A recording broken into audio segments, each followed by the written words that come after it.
Okay, so hello everyone. Again, I'm Teacher Lester and welcome to CSS and C2. Okay, so for this CV, we are going to have a continuation, okay, ng ating topic last session. Alright, so after natin ma-finish yung installation process na yon, ito yung next nating mga ma-encounter.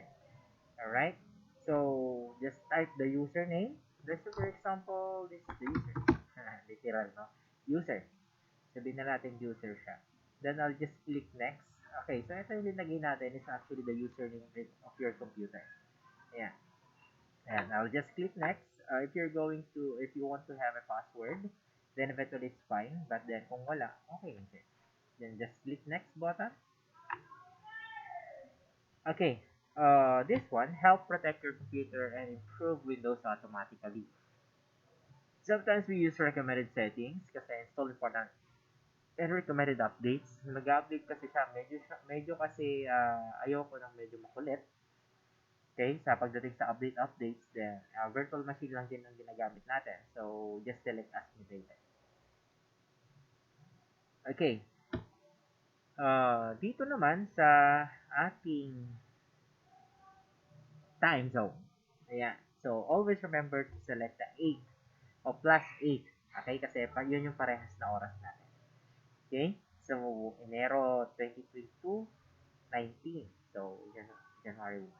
Okay? Bakit Enero ang nakalagay dito? Kasi sinelect natin kanina, noong first na installation process natin is Filipino. Okay? Kaya naging Filipino na rin siya. Okay? So, if okay na tayo dito sa time zone, sa date and time natin, then it's okay. Good to go sa next natin. Okay. So, dito sa select your network current location, we have three choices. Okay? So, home network, work network, and public network. But normally, ginagawa natin o ginagamit ko dito is public network para hindi tayo magkaroon ng problem pagdating din sa connection natin after. Alright? So, we're almost ready for the initializing of our Windows installation process. Okay, so with that installation process or steps that we had, I want you to summarize it step by step. Okay? So do not rely only on your module but also on this video. Okay, so I'll just post it a bit just because it took so long. So long. Post lang muna natin. I'll just replay it again after. Okay, so we're back again. So with this installation process, this is not as usual. Okay? Ito ay para lang dito sa OS na to or yung ISO image na to, no? So, itong logo na to, ito yung para ma-activate yung OS mo.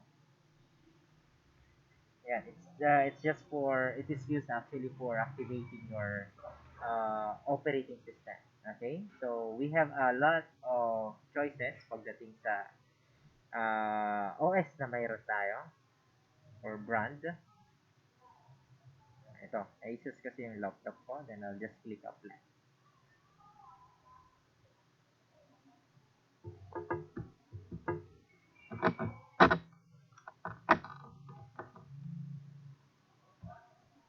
Let's wait until the Windows is finalizing yung reset.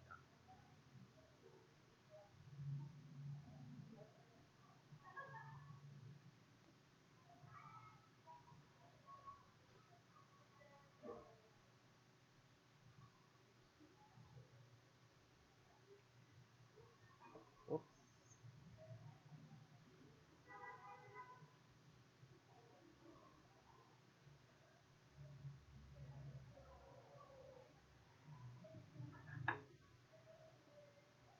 And our OS is now initializing. Ayan, malapit na.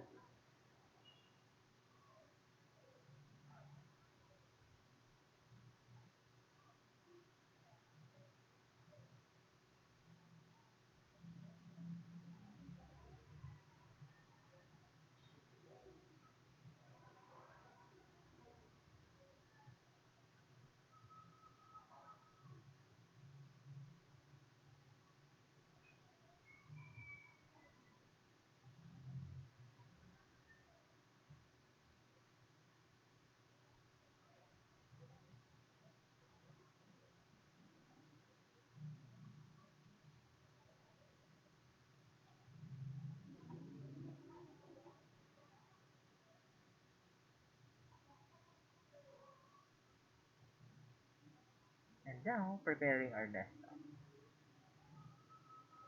Okay, so that's it. After nito, makikita na natin yung ah, actual desktop natin.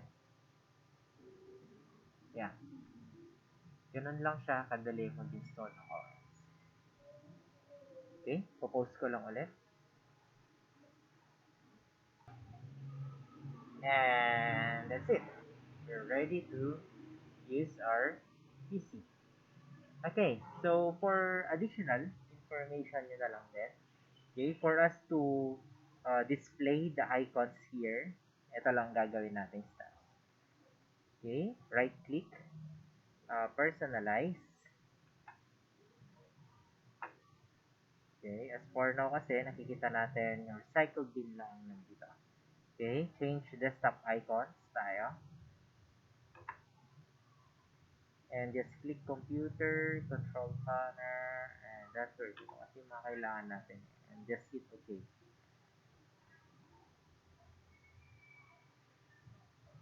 And we have here computer, network, and control panel. In addition with the recycle bin. Alright? So that's it. Let's check properties. Okay, as you can see, yung icon na linagay ko dito is ASUS. 2 GB yung RAM ko, 64-bit yung architecture ko, and of course, it's activated, genuine pa yung OS natin, user PC tayo. Okay, and genuine na. Alright, so good to go. Okay, so if you have questions, clarifications, just direct message me. Okay, have a good day.